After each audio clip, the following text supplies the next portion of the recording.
And it, I believe, helped pave the way for the Razorback Trail project, which is going to be making this town beautiful and access all of northwest Arkansas. But it's more than just that. We changed the direction that Fayetteville was going when I took office. It was all development, was good development, all pavement, all commercial development was great, regardless of what environmental impact it has. We turned the ship of state to much more progressive and artistic, aesthetically pleasing, and more forward-thinking progress mode.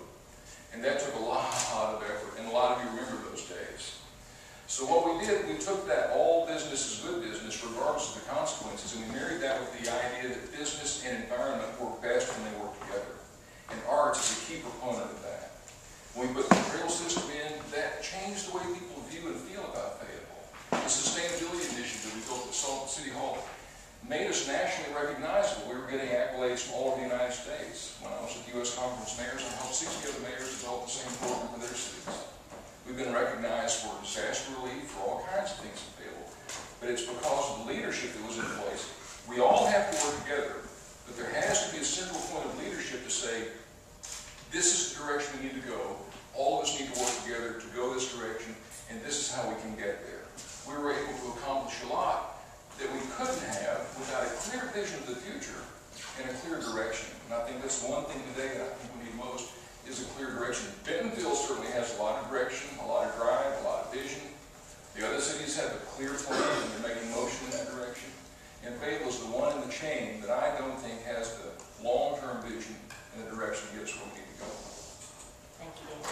Well, you know what I think some of the things that we have done, and the most important thing, for any elected official, particularly during the times that we face right now, is to be able to properly manage the taxpayers' money. Year after year after year, we went into reserve, and we went into reserve, and we got deeper and deeper and deeper in debt. In fact, the city debt in 2001 was $21 million, and when I took office, it was $144 million. We were facing the worst recession since the Depression. The budget that I was working with, you couldn't hit a 3% growth. You couldn't hit a 5% growth. It was an 8% swing.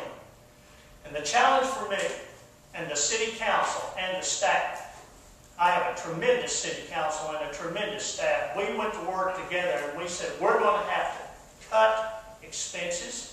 And we ended up cutting $3.5 million out of a general budget after we've been told year after year after year we couldn't make any cuts. Well, we did. And then at that point in time, about 2010, the economy switched. And we started making 5% on our sales tax dollars. Now, I don't know a lot about vision because I didn't have time to develop a lot of vision. I was too busy trying to save this city from going completely under during the worst recession since the Depression. And thanks to a city council, a great staff, and hard work, we managed to do just that very thing. Once again, it's about all the people together. Right now, we have created 240 new businesses and over 850 jobs during the worst recession since the Depression. Put more money back into reserves, but we've got a little bit of cushion that we did not have when I took office. That's some of the accomplishments that we have